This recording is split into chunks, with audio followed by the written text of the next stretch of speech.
I'd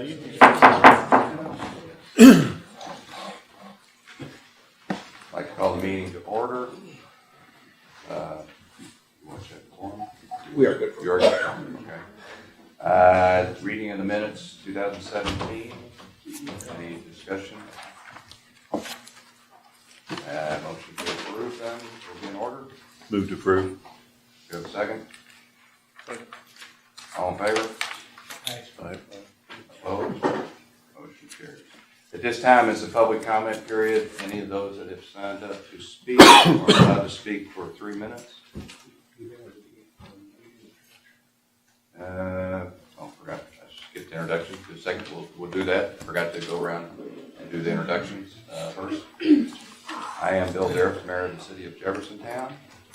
David Burton with Kipton. Jim Udi, NDOT. Nathan Pruitt, Planning Director for City of Jeffersonville. Emily Liu, Louisville Metro Planning and Design. Kevin Beatty, Town of Clarksville. Matt Minier, Jeffersontown. Bernie Bowling, City of St. Matthews. Jeff O'Brien, Louisville Metro. Matt Bullock, KYTC District 5. Thomas Wick, KYTC Central Office. Barry Armstrong, City of Mount Washington. Lori Pacino, City of Mount Washington. Bob Stein, United Consulting. Gretchen Milliken, Louisville Metro. Mike King, Louisville Metro. Bert Stocker, Fisherville Area Neighborhood Association. That's Robinson, Colorado. Tim Robinson, here. Jim Bohan, City of Hillview, County Board. Mayor Jim Heath, City of Hillview. State Representative Linda Belcher from Bullitt County. Kathy Hinko, Metropolitan Housing Coalition. Randy Salmon, Kipton. Jerry Miller, 36th District, Eastern Jefferson County. Jared Haley, Kipton. Andy Rush, Kipton. Nick Vale, Kipton. Elizabeth Fark with Kipton. Sarah Bear Kipton. Amanda Dethridge with Kipton. Ashley Tinius, Kipton. Thank you. If you all notice, I may be a little out of sorts right now. We had an incident that you all seen on TV and national TV. So if I have to step out, it's because of situations going on at this time. So if you all would say a prayer for those that have passed, that would be appropriate. But at this time, we'll have comments from any of those people in the audience that would like to. Please limit it to 3 minutes. Kathy? Yeah. Kathy Hinko, Metropolitan Housing Coalition. We facilitate research-based advocacy on fair housing and affordable housing.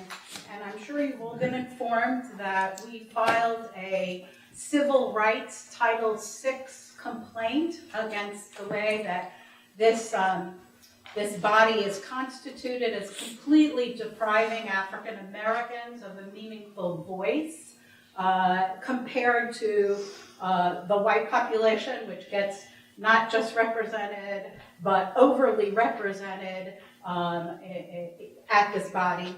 We also talked about where and when you have your meetings. You have your meetings on transportation dollars, where no one using public transit can ever get here unless they are willing to spend 12 hours getting here and going. I realize that's convenient for you, but this is about the public. You say you hold it geographically centered, but you should hold it where the most people are.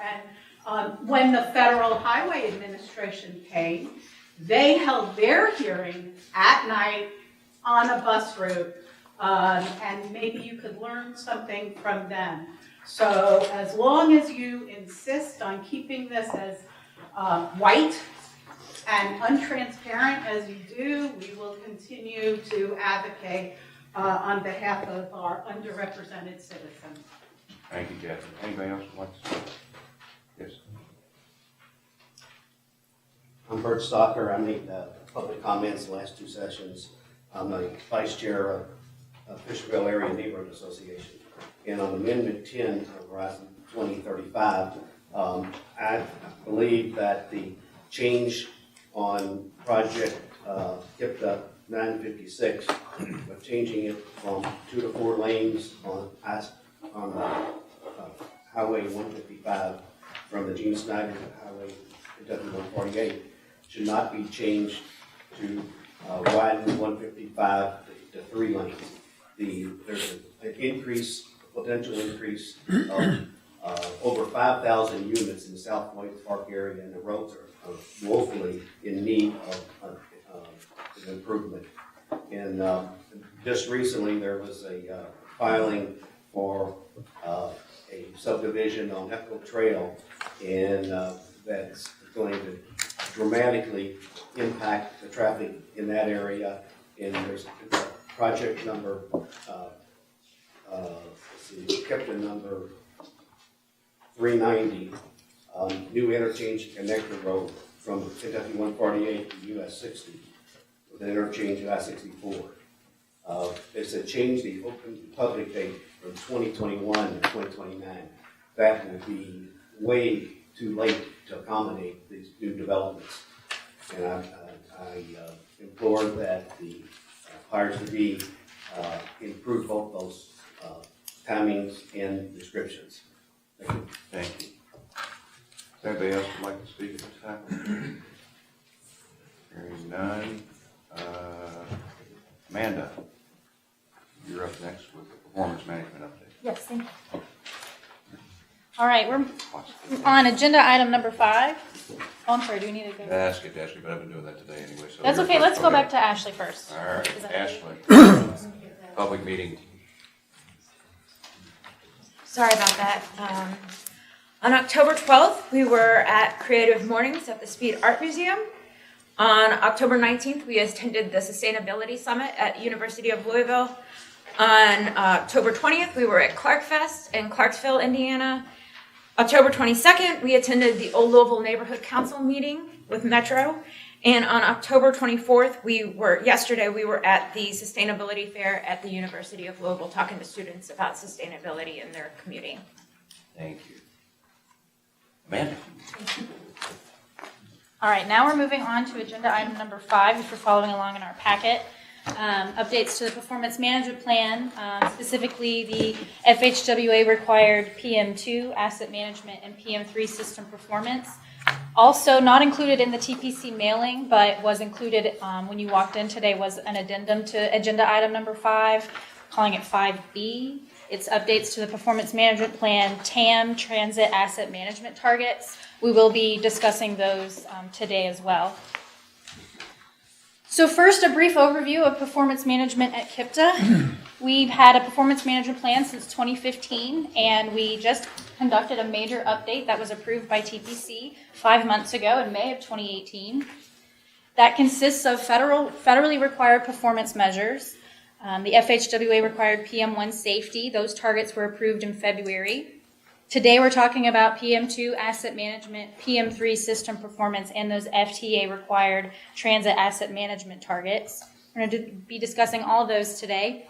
We're also going to discuss some of our NPO developed performance measures, those that are not required by a federal agency, but that us as an NPO and you as the Transportation Policy Committee have adopted. We did not have a certain baselines for a few of those back when we approved this major update back in May, but we have baselines and targets for those now. So we're going to discuss a few roadway maintenance, non-motorized, and economic impact performance measures.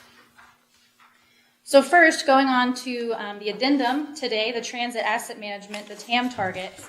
FTA requires that TARC, or transit agencies, must set performance targets on all of their vehicle conditions and their facility conditions, and TARC being the only transit agency in our region that receives these federal funds, they're the only ones that set the targets.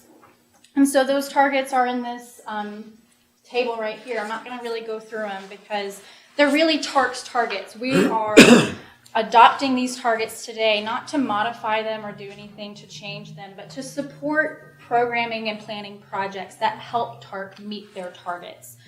The reason why it had to be an addendum today is because TARC board did not approve their TAM targets until 2 days ago, October 23rd. So we're just kind of rushing them through right now to add them to our performance management plan and to adopt those targets. Later on in agenda item number 7, Nick will also be talking about these same targets when we're saying we're adding these targets to our MTP and our TIP.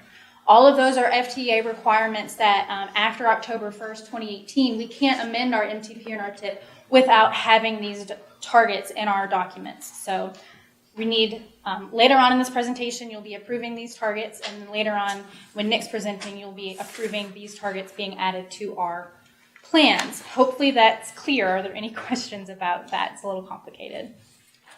All right. Moving on to PM2 bridge condition. So one of the FHWA required performance measures under PM2 asset management is a bridge condition where we look at the percent of deck area of NHS carrying bridges, that's the national highway system, percent of deck area of NHS bridges that are in good condition, and also those that are in poor condition. So this table here shows what the Kentucky baselines and targets are statewide, what the Indiana baselines and targets are statewide, and then what we've proposed our MPO area baselines and targets are. And that is our 5 MPO counties. So there's one unified target for both Bullitt, Jefferson, and Oldham in Kentucky and Clark and Floyd in Indiana. So one MPO-wide target for all 5 of our counties, which makes it a little difficult comparing our by-state agency to Kentucky as a whole or to Indiana as a whole.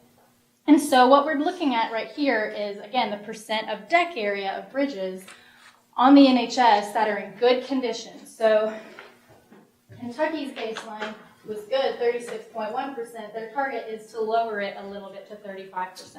Of course, they want to do better than that, but they're giving themselves a little cushion. Indiana wants to maintain their target. 48.3% of the deck area was in good condition. In 4 years, they want to maintain that. And so we want to do the same. We want to maintain our good percentage. And when you look at the percent poor, Kentucky has allowed themselves a little bit of a cushion to go up in 4 years. Indiana wants to maintain their baseline. Now we kind of want to do a little bit different. Our baseline of poor bridges that carry the NHS, the deck area, is 10.5%. That's because we have several large bridges in our area that are considered poor. But we looked at our TIP, projects that are programmed in our TIP, and there are some projects that might have an impact on reducing this percent of bridges that are in poor condition. So we think we can meet a 7.1% target. So that's why we're declining our target. Now, related to this is an MPO-developed bridge performance measure. Again, this is not federally required. This is something that TPC, that our MPO, decided to go above and beyond and set a performance measure on the percent of all bridges that are in good or in poor condition, regardless of if they carry the NHS and regardless of their deck area. We want all of our bridges to be in good condition, not just the big ones that carry the NHS. And so we've set a baseline for this as well. 27.8% are good. We want to raise that to 41.7%. And 6.9% were poor in 2017. And we want to lower that to 3.5%. Now, noticeable difference here is that because this is an MPO-developed performance measure, there's no prescribed method for setting targets. These are our rules, TPC's rules. So we have a 2040 target here instead of 2022, which is why we can be a little bit more aggressive with these targets, because we're talking longer term about these. 2040 is the year that our NTP, our horizon year, that we're going to be adopting next year. And so that's why we've chosen that year. The federally required performance measures, the target year has to be 2022. Moving on back to the federally required PM2 bridge condition. I'm sorry, I didn't change it's pavement condition. We have interstate pavements, the percent that are in good condition and poor condition, and the non-interstate NHS percent pavements that are in good and poor condition. Now, just like the bridges and pavements are both on our KIPTA Online Resource Center. If you want to see a graphical, a map version of this, you can go to our Online Resource Center. You can zoom in on your bridge or your pavement that you're interested in to see if it's in good, fair, or poor condition. And so this is kind of the same thing that we were talking about earlier, where Kentucky has a baseline and a target statewide. Indiana has a baseline and a target statewide. And so we have our own 5-county target. Kentucky set themselves a declining target on both the good and the poor. They gave themselves a little bit of a cushion. And Indiana decided to maintain. And so we decided, much like the bridge ones, that we can do better. We can improve on both our good, increase our good from 46.2% to 50%, and reduce our poor from 1.9% of pavements in poor condition to just 1% of pavements in poor condition. It's the same thing with the non-interstate NHS, exactly the same concept of Kentucky set themselves a little bit of a cushion. Indiana decided to maintain their baseline, and we think we can do better on both. And so these targets were derived from an analysis that we did based on Our baselines, our current conditions, and the projects that we think are going to be completed within the next 4 years, and also accounting for current pavements that are deteriorating into poorer conditions. So kind of all these complicated calculations to come up with what we felt like was a reasonable target. Are there any questions about any of the bridge or pavement conditions? Yes. I guess I'm a little confused why Kentucky statewide, why we would want to be building in this, why we're not trying to increase our percentage of good conditions and good roadway, where clearly Indiana right next door, one has a higher baseline than we do and wants to maintain that, and we have a fairly low baseline comparatively, and we want to lower that. Absolutely. Before I give KYTC the opportunity to respond if they would like, there is one caveat that I haven't mentioned today, is that when it comes to the federal performance measures, the federally required ones, the state DOTs have actual punishments, consequences if they don't meet their targets. The punishments could be a redirection of funding towards their failing targets. The MPOs, we don't have any punishments, any consequences. We can set our targets at whatever we want, and there's no punishment or reward for meeting or failing to meet our targets. So we have a little bit more leeway to kind of be aggressive and really try to attain those lofty goals, while I think the state DOTs kind of have to rein that back a little bit. And from what I understand, my collaboration with KYTC and NDOT is KYTC really thinks that they are likely to maintain their baseline as well, but because of the risk of a consequence, they gave themselves a cushion just in case. Is that kind of correct? Yeah, I mean, I guess since we're lower than Indiana by quite a bit, I was wondering why we wouldn't be trying to have it, and maybe it's a funding thing, why we would not be having the ambition of trying to increase that, Sure. as opposed to building in the cushion. Right. I definitely think, speaking for KYTC, I think it is a goal of theirs to increase it also, but this is the very first time that state DOTs and NPOs have ever set performance targets. And so I think the first time around, everybody's being very cautious before they really set their own goals. Would you like to elaborate? I think that's probably true what you said, and I can't really speak to the rationale for why those targets were selected, because that was done by our Division of Maintenance, who are really the experts on pavement condition. And I'm sure that they took into consideration, in addition to the current situation, what kind of funding would be available for those projects that would address pavement condition. And again, like you say, it was probably beneficial to be a little bit on the conservative side and not get too ambitious with the targets, just so that those federal penalties would not be triggered. So I think that's a pretty good synopsis. That was a great question. Thank you. Are there any other questions about any of the federally required bridge or pavement performance measures? All right.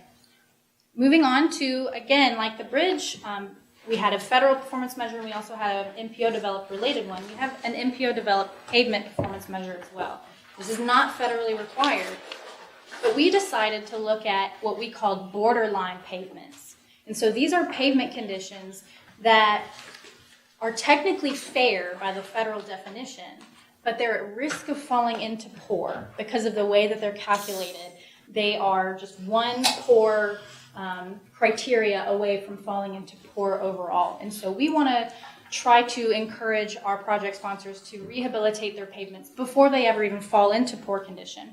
And so we created these borderline on interstates and borderline on non-interstate NHS performance measures, and so this is what we think we can do. On interstates, our baseline is 13% borderline. We think we can reduce that to just 10%. I'm sorry, this is borderline and worse. So this is not just borderline on its own. This is borderline and poor combined, because we didn't want to meet our target by letting our borderlines fall into poor. It's kind of one of those weird caveats where we definitely want to decrease our borderline and our poor. So 13% of all of our pavements on our interstates are in borderline or poor condition. We think we can reduce that to 10% by 2022. And on non-interstate NHS, it's a little higher at 16.0%. We think we can reduce that to 13.5%. We think those are reasonably attainable targets. Are there any questions? All right, moving on to PM3, system performance. This is another federally required, FHWA required performance measure. This looks at the performance of the NHS, the National Highway System, the interstate level of travel time reliability, and the non-interstate level of travel time reliability. So it's essentially a congestion measure. How congested is your interstate? How reliable is your interstate? If you leave to get somewhere, how likely are you going to get there on time? We also have to look at freight movement on the interstates, truck travel time reliability index, which is kind of the same thing except it's only concerned with freight movement. Now, PM3 also consists of our CMAQ traffic congestion, peak hour excessive delay, PHED, our non-single occupancy vehicle performance measure, and our total emissions reduction. And actually, those last three, we didn't have to do this time because our MPO was just barely too small. Our urbanized area was just barely under 1 million people, and only MPOs that had over 1 million had to do this. But next time, in 4 years, we will have to set performance measures on those last three, so we are keeping our eye on those on guidance so that 4 years from now, we will be prepared. That being said, these other three that we have to set targets for, our deadline to set targets is November 16th. And as it turns out, we didn't have the software capabilities to download and analyze the data by the deadline because the level of travel time reliability and the truck travel time reliability, in order to calculate that, even with our tiny 5-county region in comparison to statewide targets, it maxes out Excel's capabilities, which is astronomical. There's millions of rows that you can have, and it just maxed out the capabilities. So we didn't have the manpower to do it, to set our own targets. And that's okay, because the other option to setting targets is committing to supporting the statewide targets. So what we will report to FHWA on PM3 is this statement right here. KIPTA supports the statewide targets set forth by KYTC and NDOT by planning and programming projects that contribute to the accomplishment of each state's target. And that is allowed. So before we just blindly follow their targets, I thought I would show them to you briefly. That it's kind of a similar thing to similar methodology to the bridge and pavement ones as well, where KYTC kind of set themselves, they want to do better. They want to do better on the reliability on their interstates and set themselves a little bit of a cushion on their non-interstate NHS. And NDOT has given themselves a cushion as well. So more people are on the roads, there's more congestion, and so the interstates are getting slightly less reliable, and so they've set themselves kind of a declining target. So we're supporting planning projects that help them meet their targets. And same with the truck travel time reliability. This one's calculated a little bit differently. It's not really percentages, it's an index. And so KYTC has set themselves a little bit of a cushion, but kind of close to their baseline on how reliable it is for freight to get to where it's needing to go. And NDOT wants to kind of maintain their baseline, but also set themselves a small cushion as well to become slightly less reliable by 2022. Now, these are a little bit more complicated, and I really brushed over those. Are there any questions about that? With the truck travel time reliability, it's not actually a percentage of the mileage, is it, for that one? I think, like you just mentioned. Yeah, it's an index, so it's a little misleading there. It's not really percent of interstate system mileage with the reliable truck travel time. It's just an index of the interstate system mileage. Little nuance there. Yes, you had a question? I'm from Boa County, and 65 runs through almost the middle of our county. So are these the types of studies that you were using to determine whether to widen 65, or is that what this is? Because I'm not sure. This is something different. These are federally required performance targets to just, instead of saying we're widening I-65, this now has the data behind it to show why. Now, I know there's more project level, KYTC and NDOT can probably speak more to what it takes to conduct an analysis on whether or not they're going to widen interstate. But this is more of a very high level. But it's the data that can support it. Yes, and I think that's where it's going someday. The federal government wants us to start looking at this hard data to help us make planning decisions instead of just kind of doing whatever feels right. Now we know the hard data behind it. We're widening this interstate because it has low reliability. They're not really requiring that now, but I think we're heading in that direction. Great, thank you. KIPTA has undertaken that process already with trying to incorporate some of this data in our planning processes, Yes. which will be touched on here in just a few moments. Good, I'll be interested in hearing. Thank you. Thank you. Okay. All right, so switching gears back to our MPO developed performance measures. These have nothing to do with bridge or pavement or reliability. This one's non-motorized. So this was a performance measure that we've had it for years, but we didn't have baseline data on it, so we couldn't set a target on it back in May of earlier this year. Now we do have data on it. So let me explain what's going on here. We want to reduce the gaps in the existing pedestrian and dedicated bicycle networks.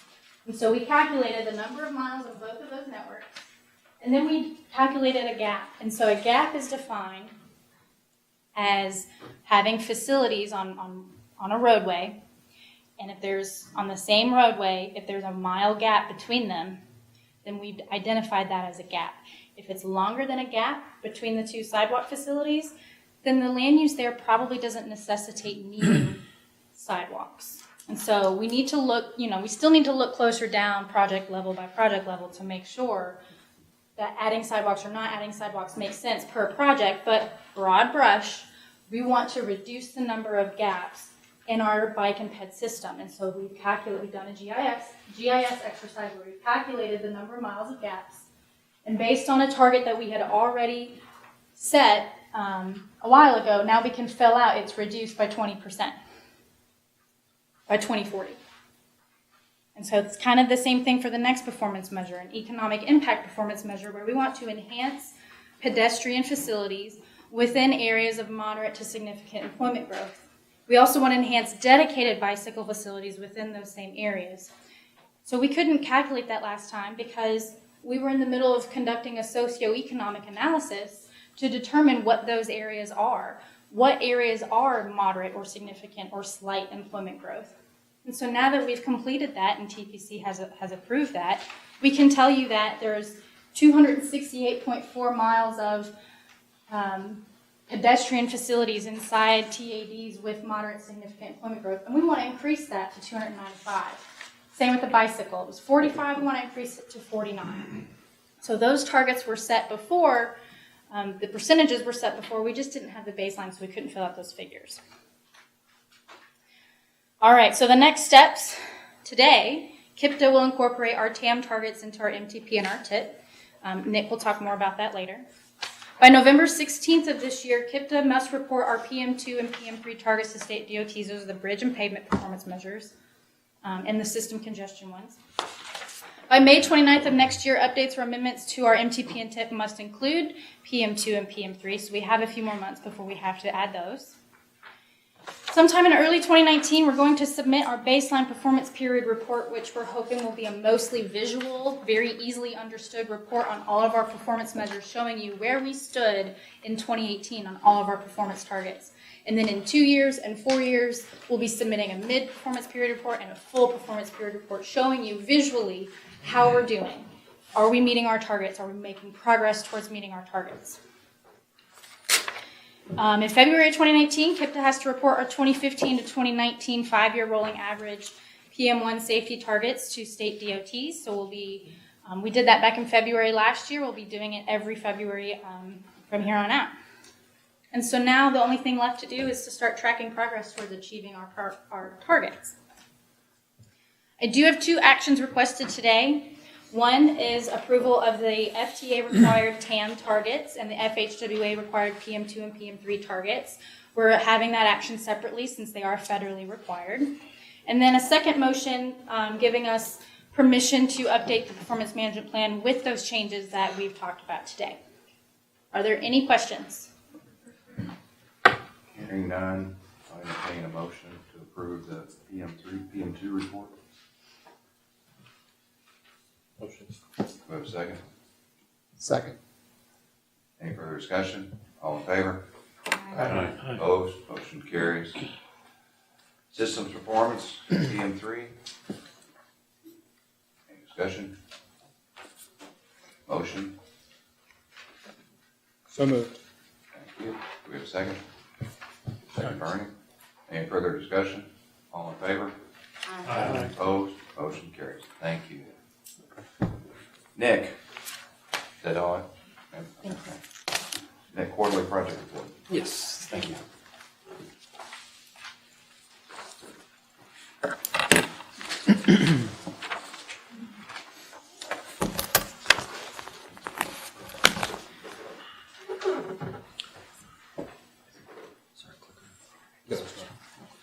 All right, good afternoon, everybody. My name is Nick Bale. I'm with KIPTA, and today I'm going to be talking a little bit about our quarterly project review process for the last 3 months. This is something we do every quarter. For a little background for those who are new to us, the TPC approved a process back in September of 2016 that determines how we prioritize and program the dedicated funds that come directly to KIPTA and TPC for award. So in the universe of funds that are used for transportation projects, there are projects that are selected by KYTC and approved, of course, by the legislature and signed by the governor. And similarly in NDOT, there's another process that they have. We have a much smaller bucket of funds that we are able to, you collectively are able to award and to specific projects. So one of the things that we've done is implemented this process a couple years ago. Every quarter, the project sponsors are required to fill out a progress report, tell us whether each phase of their project is on schedule. And then there are also opportunities periodically for sponsors to submit phase shift applications, meaning, hey, we're not going to make it to construction in 2018 on road X. We need to push that out to 2019. And there's limits to that. And then as well, there are sometimes going to be opportunities for cost increases. So next quarter, or 2 quarters from now, we'll have an opportunity for folks to apply for funds if they have any cost increases for phases of their projects. There are rules in terms of how we manage the costs and schedules. For costs, requests for increases can go up to 20%. Anything above that, there has to be a special exception made by the TPC. That is just to hopefully keep those requests reasonable, but obviously there are sometimes mitigating circumstances that require a cost increase over 20%. In terms of managing schedules, we allow each phase of each project to be able to be shifted back 2 fiscal years before an exception has to be made to TPC. And we haven't come to that point yet because we've only been doing this for a couple years, but next year that could be a reality for some projects. And then finally, kind of a nuance to the programs that we have funds for. So in Indiana we have 4, and in KIPTA we have 2, and I'll show those just in a minute. We have the ability, if we want to, if TPC would like to shift up to 50% of each one of those programs' allocations to the more general surface transportation block grant program. So that's just kind of a nuance that we're able to do, and it happens more often in Indiana, actually. So today, just a brief status of how things are looking for our Indiana dedicated projects. Just to orient you to this table across the top are the 4 dedicated funding programs: Congestion Mitigation and Air Quality, Highway Safety Improvement Program, Surface Transportation Block Grant, and Transportation Alternatives Program, which is essentially mostly focused on bike, pedestrian, and transit improvements. And so for Indiana, I've listed the annual allocation of funds across the top row. Next, you see the obligations that have occurred so far. We've had some in CMAQ and under the Surface Transportation Block Grant Program. And then the final line are the unobligated funds that still need to be basically authorized by federal highways once those projects are ready to move forward.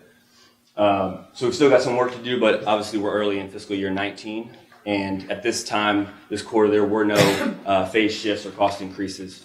So there's no action on any of the Indiana projects this quarter. In terms of Kentucky status, it's a little more complicated because, well, for one, we only have the 2 programs that we receive funds for directly. And we are able to carry over funds from year to year. And so what's happened over time is that we've built up a balance of funds. And you can see for the Surface Transportation Block Grant Program, about $43 million was programmed at the beginning of this fiscal year, or at the beginning of last fiscal year 18. During the year, we obligated about $14 million in projects and shifted almost $30 million to future phases. So that in the big picture is something we definitely want to work on, and all of our sponsors are doing everything they can to make that happen.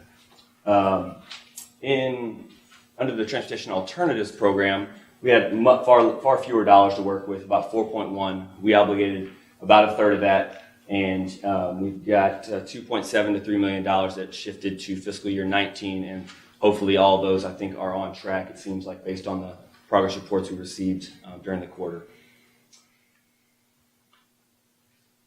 For proposed changes, in Kentucky, because it was the end of the fiscal year, many projects unfortunately didn't make it to authorization. And for folks that don't know, some federal highways authorizes funds, and then those funds can be obligated. So sometimes those are synonymous with each other. We had 21 phase shifts that were requested. They are all provided in your packet. I didn't include them all up here. If anyone would like to talk about a specific one, we can. But none of these phases have been shifted more than twice, so there's no special exceptions needed. So essentially, my action for today in this presentation is for you all, TPC, to approve the 21 phase shifts. Entertain a motion to approve the shifts. So moved. Thank you. Do we have a second? Second. Thank you. Any discussion? All in favor? Aye. Opposed? Motion carries. Thank you. All right. Thank you all. Nick, you got the amendments. I do. Thank you. All right. So my next presentation is in regards to Amendment 10 of the Horizon 2035 Metropolitan Transportation Plan. That's our 20-year long-range plan, as well as Amendment 3 of our fiscal year 18 to 2021 TIP. So the MTP is where we plan our projects, and then once a project receives funding, that project moves into our TIP, if that funding is within those fiscal years. So a little bit of background here. These amendments are primarily comprised of non-exempt projects. That means they are capacity widening or capacity adding projects in most cases.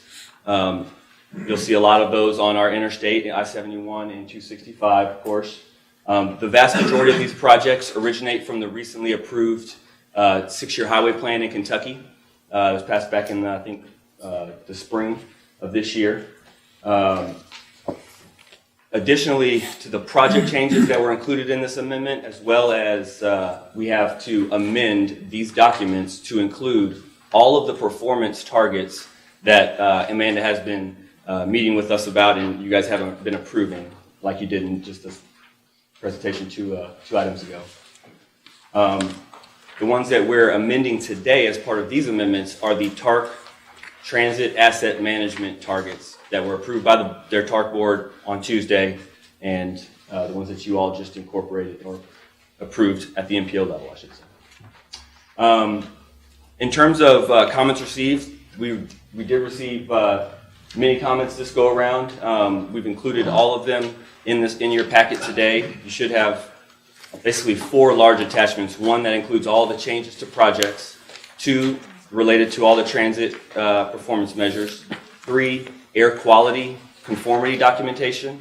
Because we're widening highways and things of that nature, we have to do an air quality conformity, which basically shows that we're not going to exceed the allowable limit on ozone. And then the last 3 or 4 pages of your packet should have public comments that we received over the last 45 days or so. Those were all sent to you guys in advance, TPC members, a couple weeks ago. And all of those comments have also been forwarded on to all of the implementing agencies who are sponsoring the specific projects. So a little more about the actual projects that are being changed to the MTP first. So there's a lot in there, and so I wanted to just select a few projects that are brand new that didn't exist in our long-range plan before. So things like widening of I-65 from 6 to 8 lanes, as Representative Belcher mentioned earlier. The new I-71 interchange between KY 393 and 53. There's another interchange at 71 and 323, as well as a couple other improvements to highways, most notably 65 and 265. So these are brand new projects that are being added to our plan. They don't necessarily have dollars that will be added to the TIP at this time. It kind of depends on the project. But the projects that do have funds that have now been moved into our TIP, meaning they're getting close to ready to obligate some of these funds and begin or move forward on some of these projects. So you've got improvements on the I-64 corridor. Obviously, that won't involve expansion of the Cochran Hill Tunnel. We've got addition of north and southbound auxiliary lanes on 71 from Kennedy to Zorn. And then I think there's multiple big ones in here, but the widening of I-71 from 4 to 6 lanes. There's 2 or 3 segments that obviously have been included in this amendment. Any questions about any of the projects that are included in this amendment? Yes, ma'am. May go back to your first presentation. Once these funds are obligated, do they just stay encumbered until the project is finished, or is there a deadline set and the project has to be completed? What I'm wondering is, money just sitting there waiting for something that maybe is not happening? Good question. Just a quick clarification. The projects that I presented earlier in my last presentation, those are all projects that the TPC here agreed to approve funding for. Mm-hmm. Most of the projects that I'm presenting now are ones that the 6-year that the legislator approved as part of the 6-year highway plan. Are there deadlines and cutoffs in terms of encumbering those funds? I would say there are, but there's a lot of flexibility that federal highways and federal transit allows for. Okay, I was talking primarily about your first group. The last slide, or sorry, the last presentation. The last presentation. So one of the rules we have, for the last presentation, for our dedicated funds, if that project has shifted or been delayed 2 fiscal years, then that project sponsor has to come to this board or this committee and present compelling reasons why that project should continue to be placed in our TIP and hold funds for other projects that may be able to move forward quicker. That's what I wanted to know. Thank you. You bet. Yes. About the air quality, it was predicted there'd be no appreciable increase on the Shono-Mitten Bridge, but in fact, there's 23 to 30% more vehicles on that bridge every day, and they cluster at different times. Is the air quality going to study whether we're poisoning African-American neighborhoods because we didn't predict correctly how much more transit there will, how many more vehicles there will be? Or are we just going to say, oh, we missed the mark and now we don't care? Is that part of what's going to be planned to be done? I would ask that Randy Simon, he's here with our air quality staff, and he would probably be able to better answer that question than I would from an air quality perspective. The analysis that's presented here is a regional analysis. It was done on the 5 counties as a whole.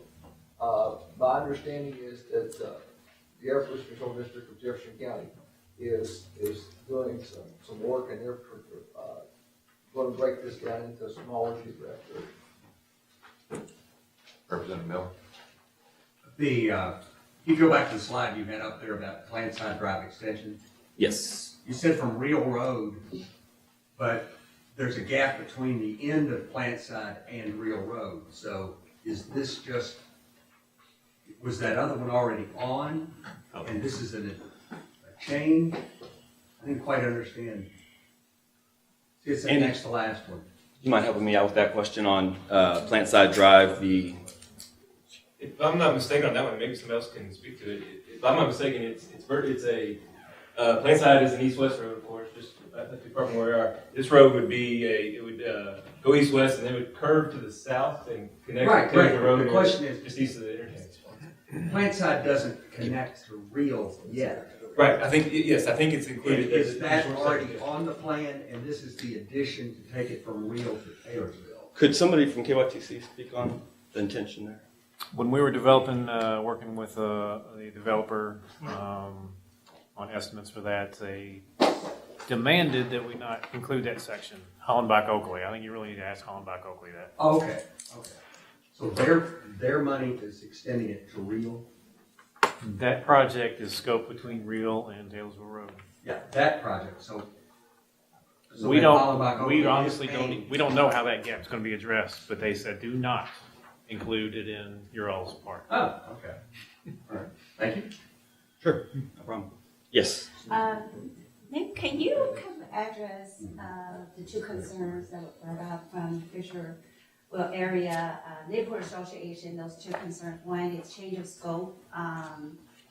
956, I guess, that the project number from reduce the lane, proposed lane from 4 to 3, and also I think the timeline kind of understand because it hasn't got started, so it's not likely to open 2020. But can you explain a little bit about the change of the scope from 4 lane to 3 lane?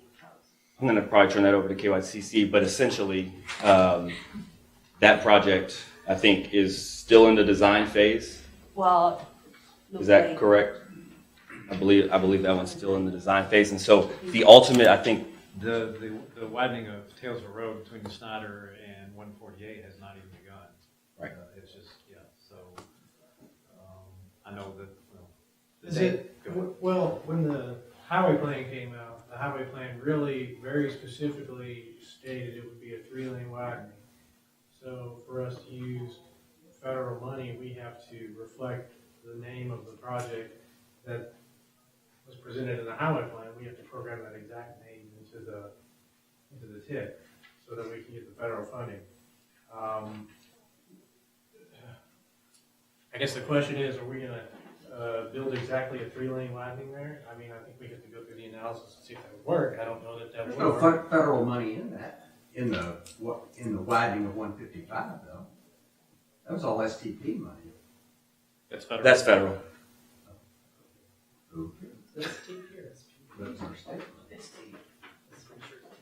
Sometimes just a nuance to your, I think, point there. If you see STP state versus STP urban, the STP urban funds come directly to our area for selection and award by you all here. Anytime you see STP state, those are federal funds that the state of Kentucky. In the road plan, we just say STP, not STP. We have STP and then we have federal. Right, and I think that's primarily because the legislature doesn't necessarily approve the urban funds that come here. So I think in terms of the plan, that would be accurate as saying they're STP funds regardless, but they're separate. We get our own little slice of the larger STP pie. Sure. Any other questions or comments? Ellen, are you okay? Yes, does that answer the question? I mean, I think that's the name of the project still need to be defined further, my understanding. So we don't know exactly the 3-lane or 4 lanes at this time, right? So it could potentially, it looks like right now all that's programmed in the TIP is preliminary engineering or design. So, so that, I mean, I think the gentleman raised some valid points. So that's something that the district could potentially look at as part of the preliminary engineering. I mean, make sure that the 3-lane would be adequate.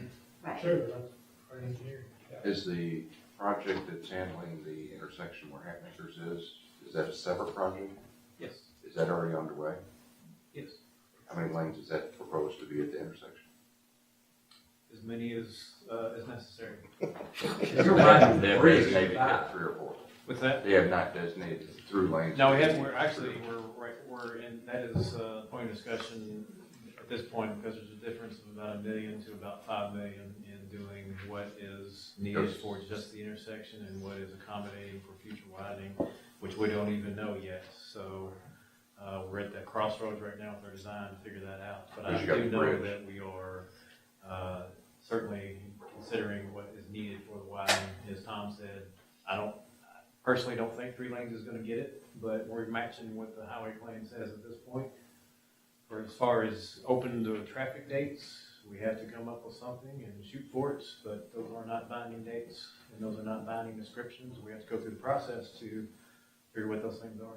So the big thing at the intersection is a bridge. That's your bigger point. Yes, because we could, initially the low cost option is to pull the top off of the bridge, leave the substructure, do a little bit of widening, provide for a turn lane, get out of there.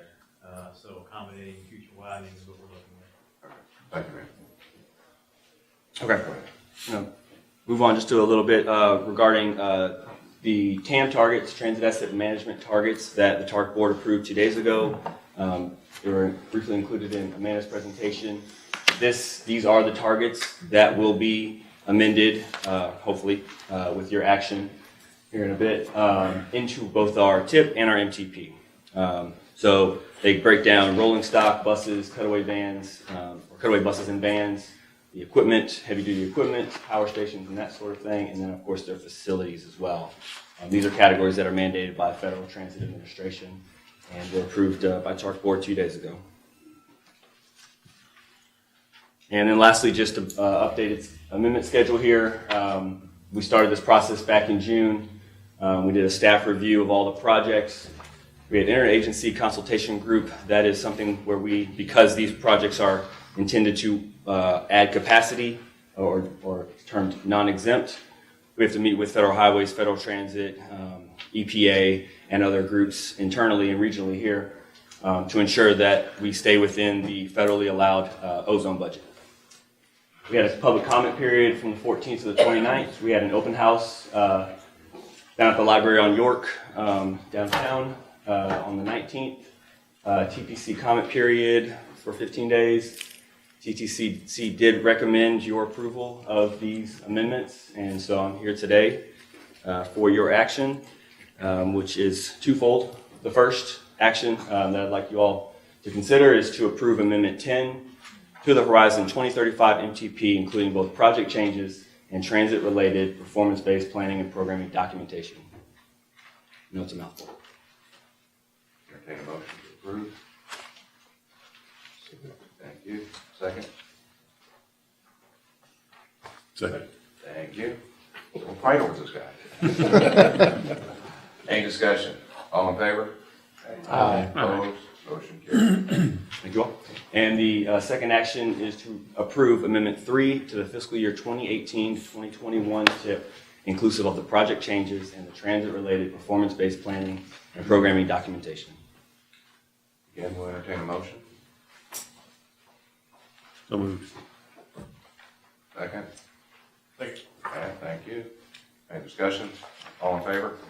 Aye. Opposed? Motion carried. Thank you all. Thank you. David? Okay, I'm not going to take up a lot of your time. I just want to get you up to speed where we are with our update to the MTP.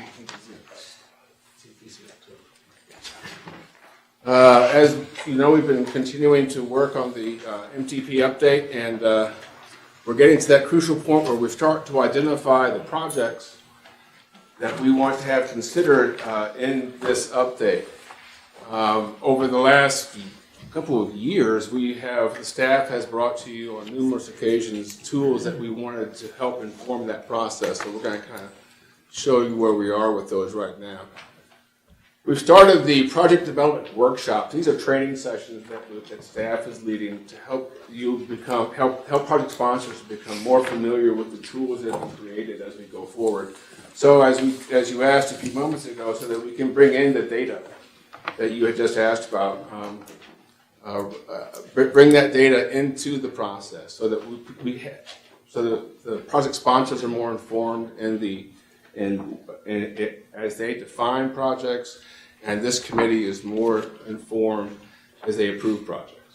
So we're trying to make that a complete process. We had our first workshop on the 16th of this month. Our next one is tomorrow, and then we have one more on the 1st of the month. So as we've said, we've been bringing to you pieces of information, and you've seen these things, some of them multiple times, and they just layer on top of each other. It's data that we've collected, analysis that we've done. It's information that we thought was very important to help to inform us what are the important projects, what are the important issues that we need to make sure that we include in our MTP update. So that's what we've been doing over these years. When Andy has talked to you numerous times about the crash analysis, this is why. When we've talked to you about clustering of data, and we talked to you about targets for your performance measures and the measures that have been identified by Federal Highway and Federal Transit Administrations, we're doing that for now, for this purpose, for when we start project development. So we have brought you layers and layers of data But what we're doing with these workshops is we're beginning to make sure that that data tells a story so that you can understand how to best utilize that data as we go forward with trying to identify what you want to see in the MTP in terms of how transportation will evolve going forward. So that's our goal has been to bring you information, and now we're trying to organize that information in a way that helps to inform project sponsors, helps to inform the Transportation Policy Committee, and helps to inform the public as to what are reasonable expectations, what are reasonable issues, and do we all understand that we're dealing from the same hymnal, or we're singing from the same hymnal, we're comparing apples to apples. And we're all working together and working towards a single unified vision of trying to improve our transportation system as you have asked us to do, using the goals and objectives that you have given us. So this is why we've been collecting all this information and bringing it to you, and now we're going to bring it back to you in a manner that will allow us to identify projects.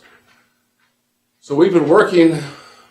It's very important. I'm going to hit on this a couple of times. These workshops are the means for us to help to educate the project sponsors on how to utilize these tools that we've made available. We have a transportation planning portal that has become that that single location for you as the Transportation Policy Committee, for your staffs, for the public to go to in order to identify what are the concerns that we want to make sure we address. If we have poor pavement that we need to address, let's make sure we know about it. Because if we know about it, we can fix it. If we don't know about it, we can't fix it. So that's what we're trying to do with this information. And the reason that these workshops are so important is because we are looking to make sure that the projects address the issues that you've identified. And we want to make sure you know how to tell us which project to do that. Because if you don't tell us what your projects are going to do, we can't tell you how well they're going to address the issues. So it's dependent upon the project sponsors to understand that if they're going to include sidewalks in a particular project, they need to inform us, because if you don't tell us, we won't know about it. And if we don't know about it, when we do our project rankings and we bring these projects back to you that say high, medium, and low, we want to make sure that we accounted for those sidewalks, or that we accounted for that roadway improvement you're making is actually going to also address a pavement issue. So there's all kinds of layers of information that we want to make available to you, and we strongly encourage you to participate in this process. So we're talking about the workshops. Then what happens? So we've basically identified 5 steps that we want to use going forward. The first one is in early November, you have seen in the past from us what we call project information forms. Those are it's the information about the projects that are in the current MTP Horizon 2035. We're going to make those available to you because we want you to look at them. Do you still want to proceed with that particular project? And if you do want to proceed, is the information that you gave us when we did the last update correct? And we're going to ask you for more information that maybe you didn't provide or weren't sure about when you gave us that project information 4 years ago or 8 years ago. In some cases, we have projects that are still in our MTP from when I first started working here 27 years ago, in 1993, that says this project, we want to do this project. Well, obviously, someone doesn't want to do that project, so let's take it out. So those are the types of things we want to try to address. Randy's back there laughing because he was sitting there next to me 27 years ago when we were doing this. Okay, the second step is we're going to start asking you to give us projects using this portal that we have identified, or we have created. It has lots of information. We're going to ask you to say, okay, here are the projects that we want to continue to include that are in your current Horizon 2035 MTP, and here are the new projects we want to introduce to your MTP. And you're going to give us all this information through this portal. And the way to find out about the portal is to come to these workshops. There's one tomorrow, one on the 1st of the month, and we will spend all day and provide lunches for you to sit and we will work with you to go through this process. The third step is when KIPTA staff is going to sit down after you've given us all the information you know about a project. KIPTA staff is going to sit down and say, okay, we have goals and objectives that you, the policy committee, have provided us. We have Federal Highway and Federal Transit Administration performance measures we have to address. So these are the things that we're going to look at as a staff and say, okay, based on the information that the project sponsors have provided, each project does this or that relative to the issues that you've identified. Are you adding sidewalks where there's a gap? If so, check. If you are improving access to transit, check. If you are improving freight movement on the freight network, check. So you've got to be sure to try to give us all the information that you have available. Okay, so we have this ranking process that we've talked to you about many times before. But we also acknowledge that that ranking process may not address everything.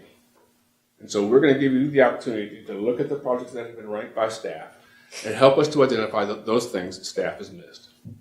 Because I'm sure that's going to happen. So we're going to ask to sit down with you guys and say, hey, I am going to improve movement on the freight network, and here's how. And so we'll say, oh, okay, so then we'll change that score for that particular issue. So we want to continue to work with you. This isn't just a staff-based thing. This is a group effort that's going to require the project sponsors and the staff to sit down together and work through some of these things. So we want to have that consultation process. And finally, we're going to come back to this committee, the Transportation Policy Committee, and say, okay, here are all the projects that have been submitted by our sponsors. Here's how they ranked compared to the goals and objectives that you've identified. What do you think? And you're going to look at that information. You're going to say, well, we like it once you proceed to the next step of the MTP. Or you might say, we don't like it once you take 2 steps back and review review X, Y, and Z. And then we'll do that and we'll come back to you again. But the point is, for you the TPC to reach a point of satisfaction that we have done all we can to identify candidate projects for our process. And once you've done that, we're going to continue on with the MTP update. Now, when we talk about the MTP, we talk about this large, global almost, series of issues and projects that need to be developed. We cover for the full KIPTA MPA, we have a 20-year horizon, and we talk about planning. But a subset of that is the Transportation Improvement Program. Same KIPTA 5 counties, a 5-year horizon instead of a 20-year horizon. And this is where we talk about programming projects, the projects that you've identified in the MPP. Which ones are ready to advance? And this is where Nick and Amanda are going to step in and kind of lead that effort. Nick, you want to go from there?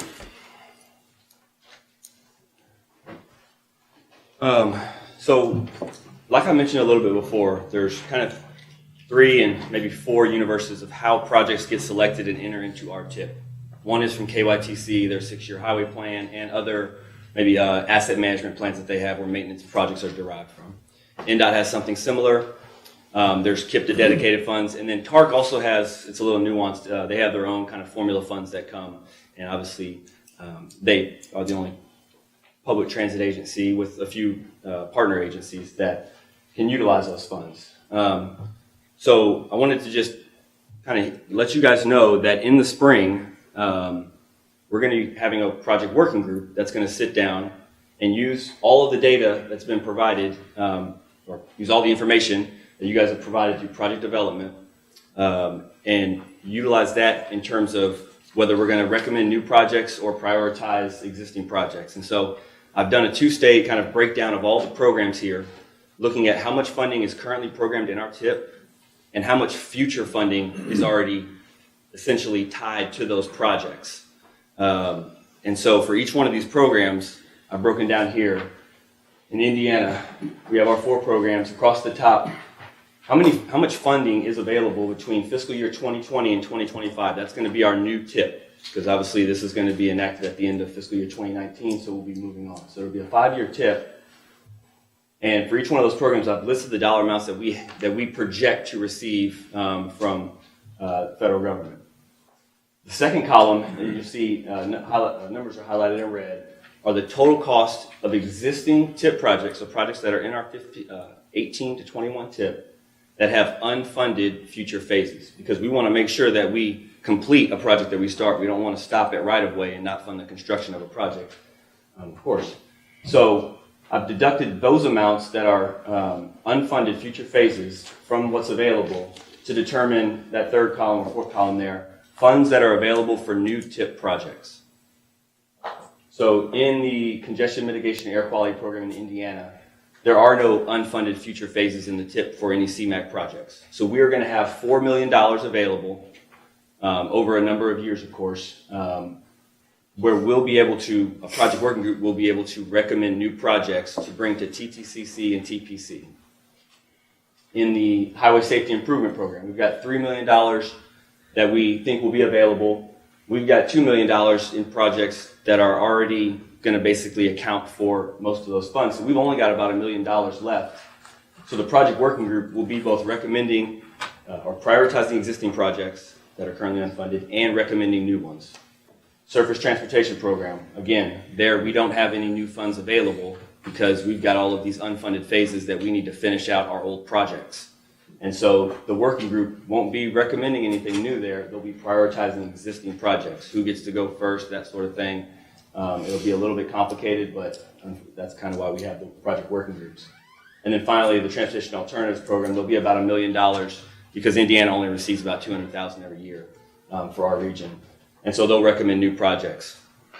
So it's important that any projects that are either currently in the TIP that you want to continue moving forward for and get funding for are submitted through the MTP development process, and any new projects that you have planned for the next 5 to 10 years that you want to compete for any of these programs where it says recommend new projects. So if you've got a bike and ped project in mind in Indiana, you need to make sure you submit that through our MTP development process because it's got to be in our long-range plan first so that it can then move into our TIP.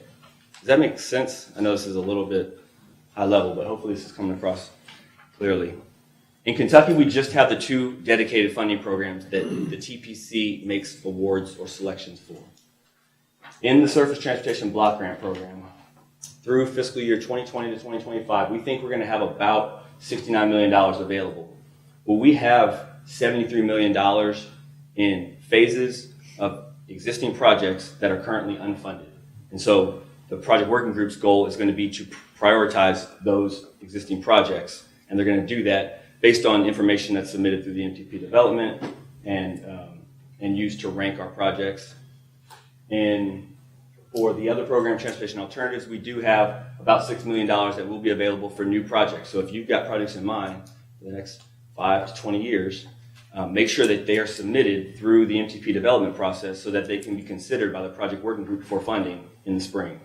So we've tried to line this all up so that it hopefully is somewhat intuitive. I know it's a bit more complicated than we would like it to be, but what yes, ma'am. exactly are transportation alternative programs? Is that like bus slot? Sure. It can be bus, transit, bike ped. It's traditionally, anything outside of a single occupancy vehicle, although there are some nuances there as well. But traditionally, shared use pass, bike lanes, TARC's been awarded funds for solar bus shelters and that sort of thing. So yes, those are the types of projects. You bet. Any other questions? This is kind of just the wrap up, that just kind of the push to, not only are you guys adding projects to the MTP, you guys are going to be submitting projects that compete for funds in the spring. And that's all I have.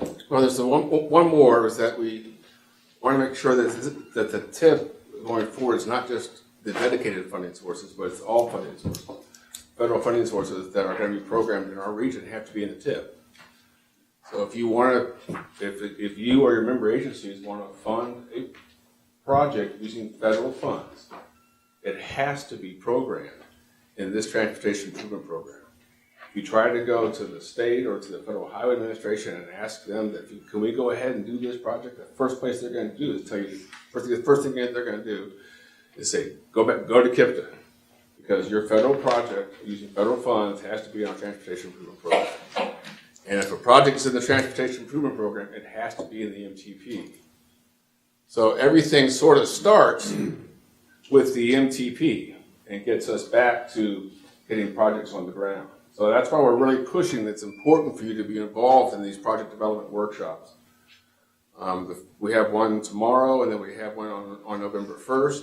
Elizabeth Fark over here has been handling the registration. Right now we have 21 people attending tomorrow and 23 on the 1st of November. So if you have not registered to participate, please do so. You can talk to Elizabeth about how to make that happen. Yeah, it's pretty important stuff, and we're pretty excited about what we've been able to provide our sponsors. Going forward. Thank you, David. That's all we have. Amanda, Tip. Yes, okay. Lastly, really quickly, we're talking about agenda item number 9, administrative modification 22 of the 18 to 21 tip. There is a spreadsheet in your mailing of all of the projects that we're making changes to. These changes are relatively minor, and we do not need any action on them today. We're just presenting them to you for your information. There was also an addendum that we sent out that was with your packet when you walked in today. Most of these project changes are derived from those 21 phase shifts that Nick talked about earlier and that you guys just approved. That's what the majority of these are. Some of these are cost changes. There were a few projects where we had programmed a certain amount, but KYTC only obligated a portion of that. And so we allowed all of those project sponsors to take the portion that was unobligated and transfer that to another phase of their project. And that was kind of the addendum of what we added today, was the obligation was different than what we thought it was when we mailed it out. The only new project being added is a KYTC various bridge maintenance project. They are rehabilitating some bridges on I-65, and that is eligible to be added through an admin mod. So are there any questions about any of these projects? All right, thank you guys. You don't need any motion at all? No, not for this. Any other business? Any other business to bring forward? If not, I'll entertain a motion to adjourn. So moved. Second, Bernie. All in favor? I do have one small piece. Jared, when's the next TPC meeting going to take place? It is November 20th, or Tuesday prior to Thanksgiving at 9:30 at the Louisville Marriott. So make sure to put that into your calendar, please. Thanks, everybody. Meeting at 2:00. November 20th.